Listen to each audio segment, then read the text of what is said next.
It's like, which way is it coming from? You don't even know, but you hear that noise. So you'll have this thing that goes on. I don't know, it's like it gets inside of you and it does something to you. Like you can't sit out here and look at the marsh because it kind of drives you nuts. We've been told by the developers the strobe effect would happen for a couple of minutes in the afternoon as the sun set. If that thing's going, it's like, it's a random assault. It's just too close.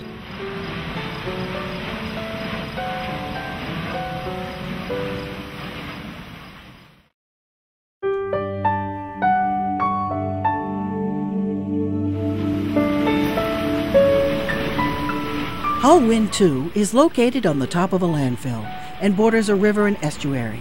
David and Kayla Thorne feel the effects of the flicker, sound, and strobe some 1,650 feet away. I mean, the shadow does, go like you see the reflection of it. Rich and Mary Shaven live with blacked out windows. What we do get also and this is the one thing the people in this building have complained about, is the reflection off the blades. When it's facing in a certain area, a certain way, it gives us a sort of strobe-like effect. Late in the afternoon, you get where the sun's starting to go through. It's just like any kind of strobing thing, where you have a light and then you have something going through it. So it's this type of thing. So and it doesn't.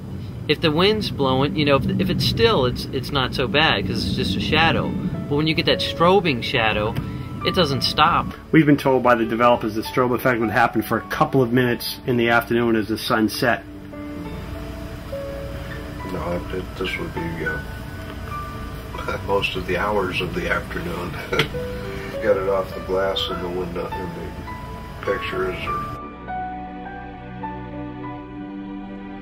And, so we close the blinds, but then you see the reflection on some of the other glass, and it's just like you can't sit out here and look at the marsh when the thing is, the shadow strobing, because it kind of drives you nuts.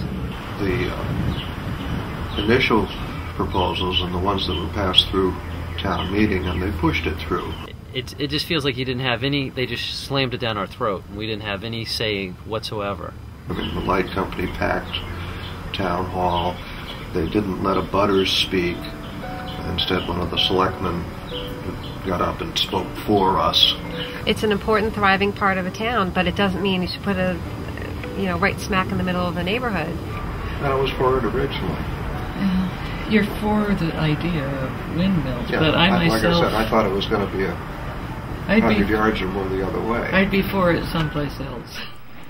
In Falmouth, selectmen took action to curtail operations of a town-owned wind turbine due to neighbors who have had their health and quality of life compromised. If you're anywhere and you hear some teenager coming down the street, you don't hear him, you hear his bass. Wind turbines have just this characteristic noise that is so different from like highway noise. It's like, which way is it coming from? You don't even know, but you hear that noise. So you'll have this thing that goes on, and it just sets everything off balance. I don't know, it's like it gets inside of you and it does something to you. Neil Anderson lives 1,300 feet away from Wind 1. The energy conservationist in him saw wind power as a good thing before the turbine switched on. Now his view has changed. At 1,650 feet, Vietnam veteran Barry Fonfar's rooftop deck and retirement home has become nearly uninhabitable. Sue Hobart lives 1,630 feet from and in the acoustic range of the privately owned Webb turbine. She has had to give up her floral business due to health concerns. Your ears, your body perceives what's around it. Many of us feel like we're quivering inside here from being subjected to that continual noise. Your ears start to ring and you get nauseous, or there's any number of different primal reactions. And actually what happens is it gets into vestibular organs and at times mimics your heartbeat and it sends off different signals to your body. But it's not the noise, it's what it does to your inner ear. I can come out my studio door on certain days when it's just quiet and I just spin. It's kind of like having a sinus infection or something, and it's like flying on a plane, and you know, where your ears will pop. Well, here they never pop. There's a couple of analogies that I like. First of all, you know, like if you're driving down the street in your car and the back window's open and it's going boo, boo, boo, boo, boo.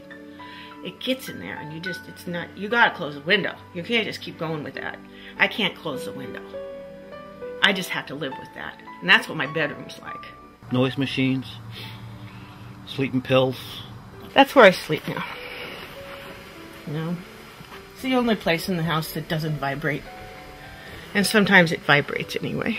It's just like that pressure builds up and you just cannot clear it. My poor wife, you know, she's got a noise machine, a white noise machine, that she's actually slept on before, with earplugs.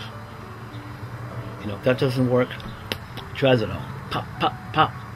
It's underground. It's in a nasty, you know, nasty basement. There's no sunlight, and it's miserable.